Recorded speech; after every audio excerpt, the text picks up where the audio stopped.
હમણાં એક ભાઈના દાદા ગુજરી ગયા સાહેબ, તમે અમે ખરેખર ગયા. મેં કીધું દાદા કેમ કરતા ગુજરી ગયા? મને કે માયાભાઈ યોગ કરતા કરતા. અરે મેં કીધું યોગ થી તો આયુષ વધે. મને કે દાદો ગયો હું વધે? અરે ભઈલા મેં કીધું યોગ થી તો રોગ પણ વયો જાય. મને કે રોગ વયો જાય વાત હાશી, પણ દાદા વયા જાય. અરે મારા ભાઈ મેં કીધું યોગમાં?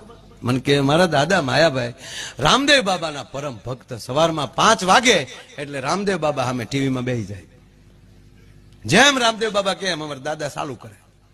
તો તેથી રામદેવ બાબાએ ચાલુ કર્યું, સભી પદ્માસન લગાય. પદ્માસન વાળવાનું કીધું ને. એક તો અમારા દાદાના કે પગ સેન્ટિંગના હરિયા જેવા, પણ કડાકા મારીને પદ્માસન લગાવી દીધું.